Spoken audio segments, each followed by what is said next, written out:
What would you do if an angel told you your future, but there are some terrible things in it? Would you believe the angel and live life like you've been told? Hello, everyone. It's Peculiar Stories here, and this is Susie's story. As I was waiting to go into the scanner, something happened to me the like of which I had never experienced before or since. I had this feeling of a bright light engulf me, like I was having a visitation from a non-earthly being. I had a feeling of gold light come around me and a sense of being surrounded by a flock of golden angels. Stay with me at this point and open your mind to the possibility that this could happen. I had never experienced such a thing, and my own belief system was being stretched at this point. At the time, I heard a clear voice in my head, which sounded like the voice of my intuition. The voice told me clearly that I was not to worry and that I was being looked after. There was no need to be concerned, as I would make it through this adventure in one piece. The clear and reassuring voice told me that I would have 3 scans. The first one would come back as a terrible result, and I was not to worry about it. The second scan would be better and show improvements. The third scan I would have would be clear. I would write a book about it that will help inspire people around the world. I was having this storyline because I have a big platform and would write about it one day, just as I am doing right now. This part of the story was like a divine visitation with clear guidance on what would happen to me. I have no template or words to describe really how I felt. It seemed to me that I was visited by golden angels, and they were here to let me know that I was being looked after and that I would survive this experience. I will never forget the feeling of this experience, and it will likely stay with me for the rest of my life. From this moment on, I felt strong, courageous, and full of hope about what would unfold on this extreme journey I was facing. All fear had left my body, and I could not access the feelings of fear from this point on.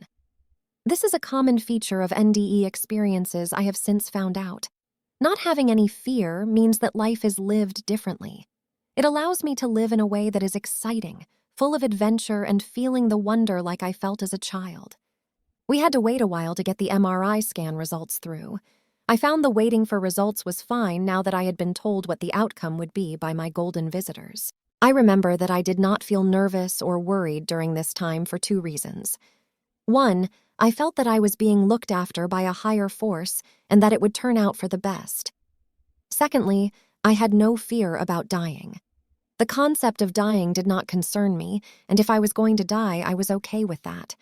So the only outcome that I faced was that I would live on Earth, or live on in peace as spirit, and I really was fine with either route.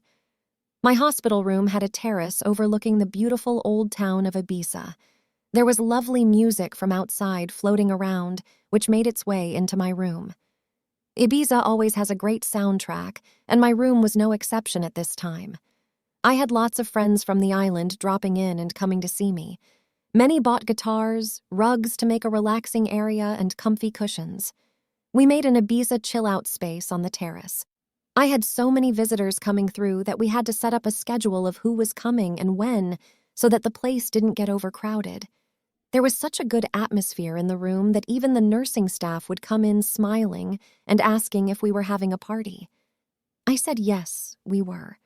People around me were saying that I was taking the situation well and seemed very positive for someone in this situation. I knew then that I was going to be okay and thrive because the angels had told me this, but I didn't expect others to have the same level of optimism or believe my out-there story of a visit by angels telling me it was all going to be okay. The day I died and left my body, it was a Thursday morning around 8 a.m., Ibiza. I was laying in my bed and my room was empty of people, which was unusual. I was closed my eyes, sitting upright in bed. I felt a strange session around my crown of my head. I felt like my spirit was lifting out of my body. I had the sense that a gray swirl of energy was gathering momentum at the top of my head and being sucked up towards the sky. It was a feeling like I have never experienced before. I asked myself, is my spirit trying to leave my body? I muscle-tested the response, and it was a clear yes. At this point, I felt like I was going to pass to the next realm. This felt like a pivotal moment in my life. I began to breathe more deeply and to review the highlights of my life. I had lived a good-intentioned life. I had made mistakes. There were errors that I would rectify if given my time again, and there was deep love for the people I cherished. Then a feeling set in that I had to stop myself, my spirit, from leaving my body. I got out of bed and went directly to the nurse's station. It was early in the morning, and I was on my own in my room. It was unusual to be on my own as I always had visitors, but this day it was early and before any visitors had arrived. As I went to the nurse's station outside my room in the ward, the nurses were gathered together for their daily meeting. They were talking through the patient's files and planning the day ahead. I rushed up to them and interrupted their meeting. "Please, I need to talk to you, it's urgent." "What's up, Susie?" said my favorite nurse. "I think I am going to die. Please keep an eye on me today. I am going to die soon. I can feel it." "You are not going to die, Susie. We will look after you and keep an eye on you to make sure you are okay. Please don't worry. We will be with you very soon," the gentle nurse said. The problem was, I knew I was going to die any moment. The nurses in these oncology wards are the finest human beings. It is tough work to deal with cancer patients. They are caring for people who are losing the will to live, often vomiting with severe bouts, losing control both ends of the body from the severity of the chemo treatment. To have a patient on the ward die was a regular occurrence. I am full of admiration and respect for these incredible people who do this as their vocation. They maintain a smile and a bubbly persona when all around them are suffering and going through immense challenges. The nurses came to me in my room. They did tests for my temperature, blood pressure, heart rate, and took blood. This was a regular procedure through the day and night at times intervals. When I got back into bed, I felt a little more grounded, but my spirit was tugging at me and still trying to leave my body. As I sat upright on the bed, I felt a swoosh, and it was like my spirit was heading out of my body in a straight funnel upwards, going towards where I imagine heaven to be. What happened when I died? There was a period of time, I don't know how long, when I was out of my body and out of my mind and flying high. I left the bag of bones that is my flesh and body, and I became spirit, like a gaseous wisp of energy as it felt to me. This is a similar feeling to when people talk about getting into the flow by creatively and experiencing this sense of losing track of time and space. The next stage was my journey around the universe in the form of Sprit. This was the part that looks like a Hollywood movie of when you die. As I died in this life and my spirit left me, my body lay motionless like a shell. I became one with all the stars around me. As I traveled out of my body, I felt a sense of oneness with everything. It was like flying around the cosmos, seeing the form that exists in life. Everything is made of energy and is all connected. I could see this clearly on the flight out of my body. I don't know how long I was gone for. Time was not something I could gauge. I got shown what the universe is like when you don't have a body. It feels like being in outer space with a sense of everything and feeling the sensation of immense love. I imagined this is what being an angel feels like. Later, I would find out.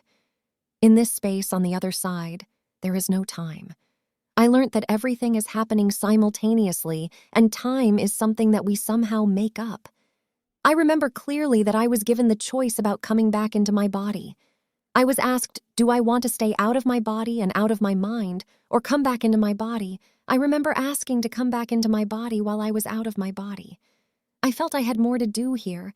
My son was still young and would still need my shaping hand, and I knew that I had more work to do in this life, in this body. I knew I could come back, and that felt comforting while this was going on. It felt like I was gone only a short while, and yet so much happened in that time. The aspect I remember most vividly about leaving my body and getting shown around the universe is that I got to see how this is an energy-based universe where everything is connected to each other. I knew the theory of this already, as I had written a book about energy and life a few years early in my book, Instructions for Happiness and Success. I had read the science and the ancient wisdom on the nature of the universe and understood it to be energy-based. I had read a lot of literature on quantum physics and quantum mechanics when I was researching to write my book on energy. I knew the theories and the modern understanding of consciousness and interconnectedness, but in this journey out of my body, I experienced what this looks like from the top looking down. I got to see this with my own eyes and understood that we are energy beings, emanating frequency and vibrating around the place. One shift in one part of the cosmos has an effect across the whole system. I saw how this works. I know this is hard to comprehend and understand. I am reporting what actually happened to me, and it is an event that will stay with me throughout this lifetime. To slip through the veil of life like that, and then to come back again into the body, is a rare and spectacular treat. I was courageous and had no fear about it. I have faith that we are all taken care of, and that there is life after death, just in a different form. I feel blessed that this event happened, and I got to experience all of these stories written here. Here I was being shown what the other side looks like and actually experiencing it while being able to return as a fully functioning human being. I remember being asked specifically if I wanted to come back into my body, and I knew this was a choice point. If I said yes, I would be reconnected with my body and begin life again. If I said no at this point, then there was no turning back, and I would have been lost forever, and there would be no return. I made my choice. It was easy. I had a young son who still needed me in his life. He was too young to lose his mom. I knew if I came back into my body, I could be healed.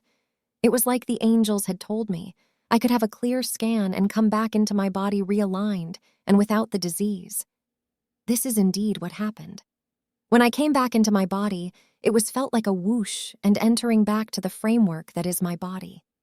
When I opened my eyes again and came round, I felt quite different.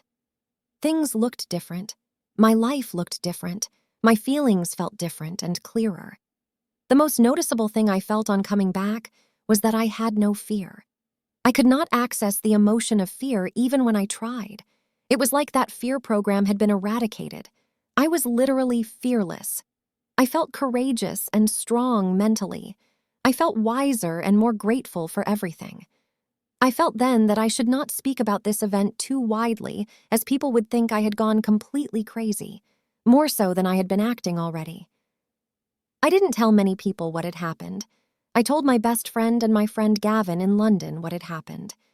Gavin reminded me of the conversation we had while I was in hospital, and I was describing to him what heaven looked like. It's difficult to tell people that you have died and come back. There is disbelief and no reply that is easy to give if someone says this. I didn't want to tell the nursing staff about it, as I was trying my best to act healthy and sane so that I could get out of this place.